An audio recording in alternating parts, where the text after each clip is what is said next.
So what was the first law? If I want to write first law in short, I say first law is what? If external force is 0, then what is it? Change in velocity is 0. So if external force is 0, what is it? Change in velocity is 0. I hope that is clear. So whenever we are talking about, so that's what is first law. Now what does second law say? Talk about what happens when force is not 0.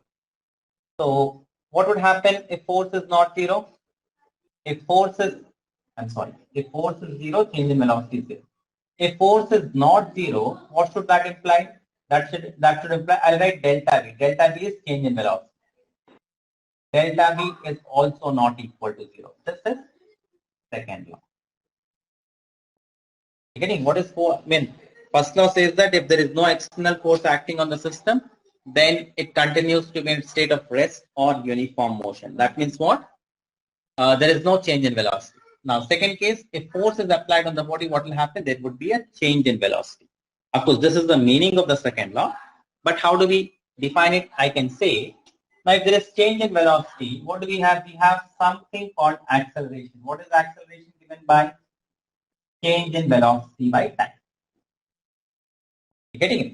So, what is acceleration given by? Acceleration is given by change in velocity by time.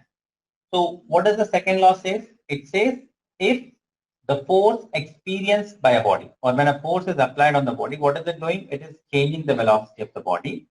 And we find out what is the force acting. Force acting on the body is given as m into v minus u by t. Or I can say force is equal to m into.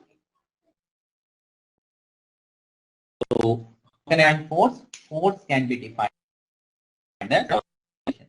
I hope all of you know what is v minus u by t, acceleration. So once you know acceleration, now let's try to put second law in words. So how can I say? I can say force acting on a body is equal to product of mass and acceleration. Of course, under what condition? One condition under which this is true is when mass of the body is constant. If mass of the body is changing, this definition is not valid, right? So as of now, that's not a part of your syllabus. That you'll learn later what happens when mass changes. But as of now, we assume only the systems whose masses are constant. So I can take this as a second law. So you can just take down the definition of second law. All of you take down the definition of second law.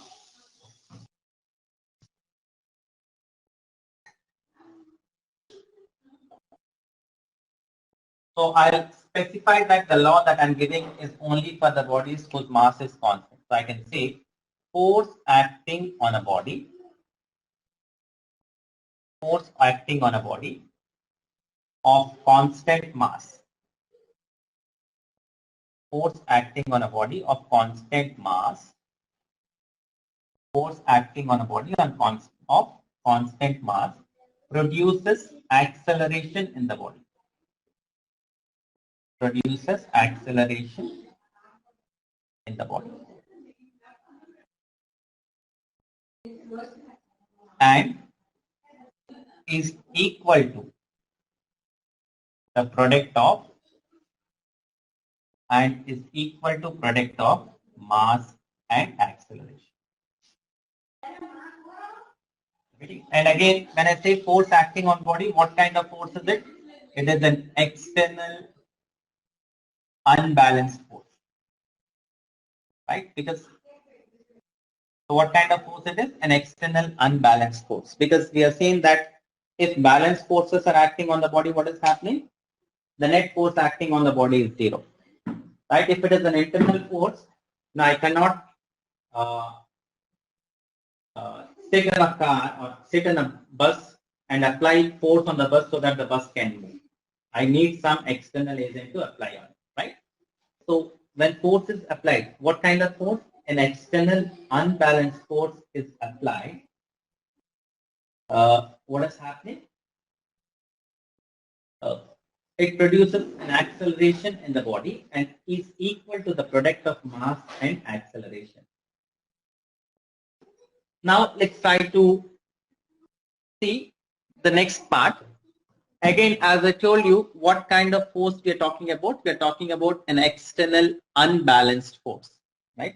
So an internal force cannot change the acceleration of the body.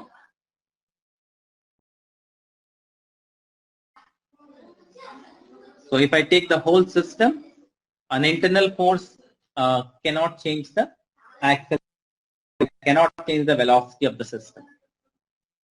So mathematically, I can write F equal to ma. Force equal to mass into acceleration, where F is force. What is m? M is mass, and A is acceleration. Right. So what is unit of force? All of you know it, but still, we have been hearing this name right from our childhood. So unit of force is Newton. So now let's say I have a mass. I take mass of 10 kilograms and I apply a force of some 20 Newton. Very simple one. I have a mass of 10 kilograms and I'm applying a force of 20. Can you find the acceleration? A very simple question. Find acceleration of the system.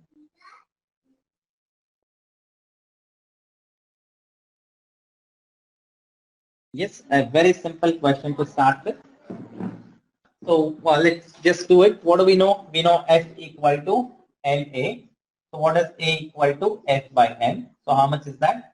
20 by 10, that is 2 meters per second. So very simple one. Got it? Yes, sir. It's pretty simple. Yeah, it's very simple. So now I'll just extend the question a little bit more. So I'll say this is F1 and this is F2. This is 10 Newton. Now can you tell me, the question remains same. Find the acceleration of the mass. The force, which has 20 newtons of energy, will push the box in the direction they're heading, in the direction of the 10 newton force, because the 20 newton force is stronger than the 10 newton force. No, I want the answer, right? What you said is absolutely fine because 20 Newton force would be dominating. I want you to tell me what is the acceleration. How much would be the acceleration of the mass? I'm not getting it. Okay, Ari, I'm not sure. Fine, let's see. I'll probably give you a different example, right? Let's say there is a box, there is one person, somebody pushing this, and there is somebody else also pushing this, right? Now, if both of them are applying equal force, what will be the acceleration of the mass? If both of them, it will be zero, right? If this person applies greater, if F1 is greater than F2, what will be the acceleration? I mean, in which direction the mass will move? Would it be towards right? This is 1, or towards it will move towards F2. It will move towards F2, right? Yes, it will move towards. So to answer the question, the first question, the F1 20 newtons, the F2 10 newtons, wouldn't it be 1 meter per second if it's I meters? think it's 1 That's meter. exactly what I did, sir. That's how I got my answer. Yeah. So others, did you get it? Others, the people, others. So what would be the net force? Net force would be 20 minus 10, right? By what is the mass? So acceleration is always net external force. By mass is how much? 10. So that will be 10 by 10. So can I say 1 meter per second square? Is this clear to all of you? Yes, sir. Completely. Okay. Got it? So any doubt to anyone? I mean, I'll just continue with this. What I do is, this is 10, and now what I do is, okay, let me keep it 20. I'll make this 30 Newton. Now what would be the answer? I'm making the other force 30 Newton. Then what would be the answer for this? Then the answer would be again 1 meter per second, because you're just It increasing would the be 1 meter per second. Yeah, because you're still the dominance is still 10 newtons. Good. So it's just the other side. So Kirtana, that's very good. So it should be the other side. So because now in physics, because we consider directions and we have taken this side to be positive. So what will this be? This will be negative. So what would be my answer? The positive side force is how much? 20 minus 30 by 10. In that case, what will happen? This will be minus 10 by 10 minus 1 meter per second. Is this clear to all of you? Any doubt in this?